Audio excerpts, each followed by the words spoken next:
It's Tuesday, the 3rd of May. Good morning, Europe. A very warm welcome to the programme. Let's start by looking at our top stories.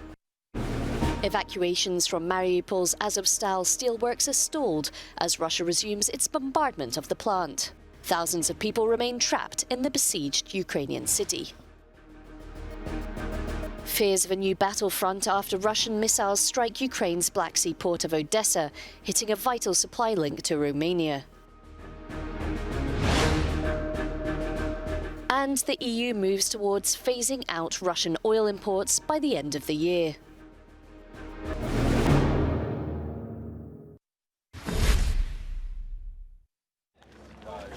A slow trickle of people fleeing the devastated city of Mariupol are arriving in Zaporizhia, but not in the numbers Ukraine was hoping for. A first group of civilians trapped for weeks inside Mariupol's Azovstal steelworks are expected, but efforts to save more people from the horrific conditions inside the huge plant have stalled. Those who've made it reveal what life has been like under the Russian bombardment. They bombed Azovstal for a month. All the markets are destroyed. All the shops are destroyed. All drugstores destroyed. No medicine, no food, nothing. And the children, I hope you never have to suffer like this. Never again. Hundreds remain trapped in underground bunkers and tunnels beneath the steelworks, the last stronghold of resistance to Russia's siege. There's no mention of wounded Ukrainian forces being included in any further evacuations. And across the rest of the city, there are still an estimated 130,000 people struggling to survive. But according to footage released by Russia-backed separatists, some Mariupol residents have returned to their destroyed homes. You know, home is home. It may be damaged, but I have my own spoon, fork and plate here. Who needs me? If I go, I should take something with me. I won't go far with the pension I have. We don't plan to leave. But for others, there is no choice. It's very bad at our home. We don't have a house anymore. We don't have a city anymore. We left on Saturday and reached Vasilivka, but we couldn't leave as there was active fighting. The Russian siege of Mariupol has left those trapped in dire conditions in a wider war which has uprooted 13 million people and killed thousands.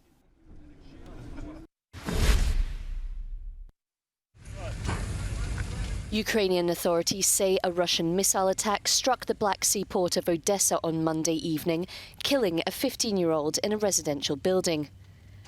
Earlier, Moscow said it had also hit a railway bridge across the Dniester estuary west of the city. Its destruction cuts access to shipments of weapons and other cargo from neighbouring Romania. Experts say the strike shows that Russia is opening a new battlefront in the conflict.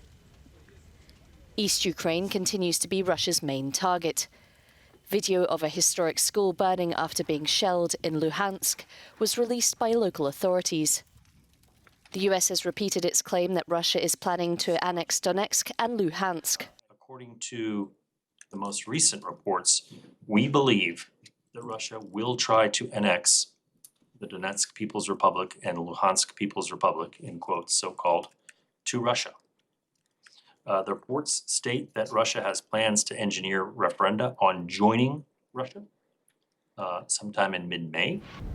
In the Ukrainian capital, locals have begun rebuilding. Areas from north of the Kyiv region were shelled and occupied by Russian troops just a month ago. Once Russian forces withdrew, municipal emergency teams and volunteers started working to restore basic services such as electricity, water and gas. After Denmark became the first Nordic country to reopen its embassy in Kyiv, Sweden is to follow suit on Wednesday, after closing its embassy temporarily following Russia's invasion.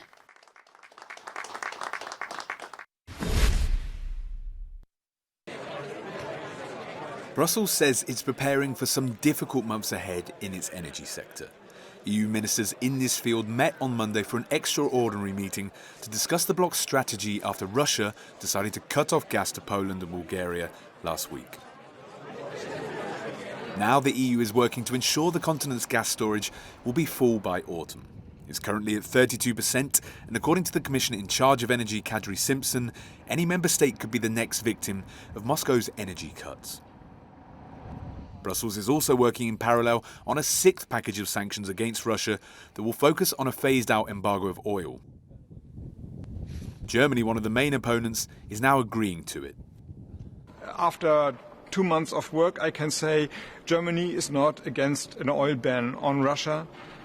Of course, it is a heavy load to bear, but we are ready to do that. We have to prepare the harbors, we have to prepare the pipelines. So time is helpful, but I think other countries have bigger problems. The proposal could be announced by the European Commission as soon as Tuesday. But for some experts, the plan must be handled with care, as it has the potential to backfire. If we are now moving to sanction Russian oil with a gradual embargo, Russia might respond immediately by saying, okay, then we cut the gas.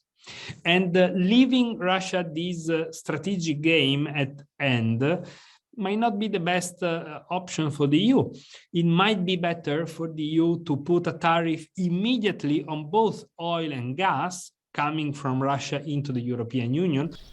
Some countries are instead calling for a punitive import tax on Russian energy rather than an embargo. Christopher Pitchers, Euronews, Brussels.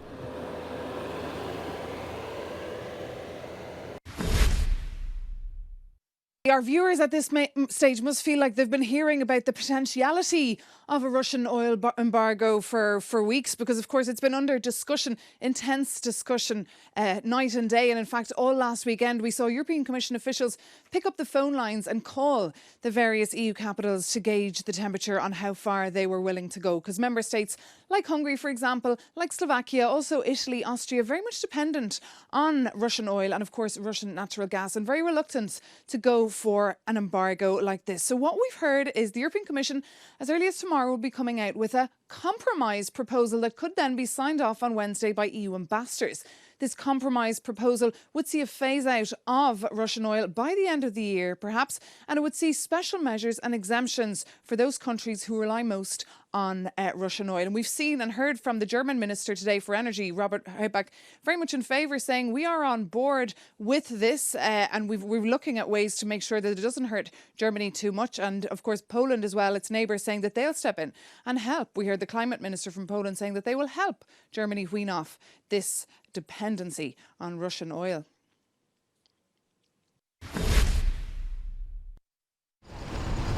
Israel has condemned Russian Foreign Minister Sergei Lavrov after he said Hitler had Jewish blood and that Jews could be the most strong anti-Semites. Statements were made in relation to Ukrainian President Volodymyr Zelensky, who is Jewish, and the so-called denazifying operation of Moscow's forces. Volodymyr Zelensky puts forward an argument. What kind of Nazification can we have if I'm a Jew? If I remember it right, I may be wrong, but Hitler also had Jewish origins, so what he says means nothing. For some time we have heard from the wise Jewish people that the biggest anti-Semites were Jewish. In a tweet, Israel's foreign minister said the remarks were unforgivable and outrageous. It's a rare condemnation, as Israel has attempted to be a peacemaker between the Kremlin and Kyiv. At Israel's Holocaust Memorial Museum, Yad Vashem, the chairman has called the remarks absurd, delusional, dangerous and deserving of condemnation. The words of Foreign Minister Lavrov are a fallacy, are deemed to be condemned in the strongest terms. He's propagating basically the inversion of the Holocaust. The victims are deemed to be the perpetrators. This is abhorrent, this is despicable, this is contrary to historical truth. The diplomatic spat may make Israel increasingly hostile to Russian terms used in their invasion. Claims that they are denazifying the country means a lot here. And increasingly it's being condemned.